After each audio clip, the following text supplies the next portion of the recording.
कागदपत्रे अपूर्ण असल्याने दस्त नाकारला. दुय्यम निबंधकावर कार्यालयातच हल्ला. दस्त नोंदणीस नकार दिल्याच्या रागातून दुय्यम निबंधक कार्यालयातील अधिकाऱ्याला मारहाण. आंबेगावामधील दुय्यम निबंधक कार्यालयातील शुक्रवारी तारीख 17 हा प्रकार घडला होता. दुय्यम निबंधक रवींद्र कोळी यांनी याबाबत आंबेगाव पोलीस ठाण्यात फिर्याद दिली. ॲडव्होकेट योगेश रामदास कापरे वय वर्ष 35, तुषार रामदास कापरे वय वर्ष 35 आणि महेश अशी गुन्हे दाखल केलेल्यांची नावे आहेत.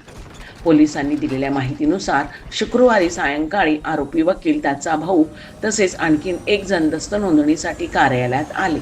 दस्त नोंदणीसाठी लागणारी महत्त्वाची कागदपत्रे जोडली नसल्याचे त्याच्या लक्षात आले.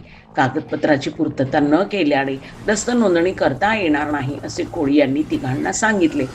आरोपी वकिलासह साथीदारांनी कोळी यांना बांबूने मारहाण केली. मारहाणीत ते जखमी झाले आहेत. तर यामागे मोठे रॅकेट किंवा आर्थिक गैरव्यवहार असण्याची दाट शक्यता नाकारता येत नाही.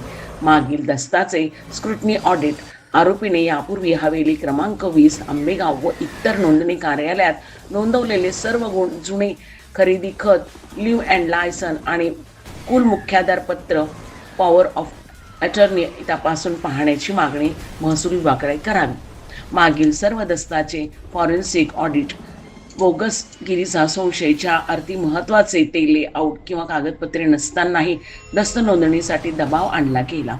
त्यावरून यापूर्वी अशाच प्रकारे अपूर्ण किंवा बोगस कागदपत्रांच्या आधारे बेकायदेशीर दस्त नोंदवले गेले आहेत का याची चौकशी होणे गरजेचे आहे.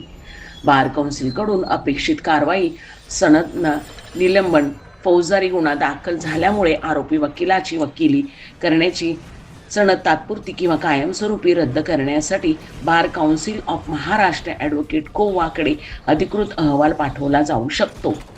कामबंद आंदोलनाचा दबाव जोपर्यंत सर्व आरोपींनी अटक होत नाही आणि कार्यालयीन कायमस्वरूपी पोलीस संरक्षण मिळत नाही तोपर्यंत आंदोलन मागे न घेण्यावर कर्मचारी संघटना ठाम आहेत.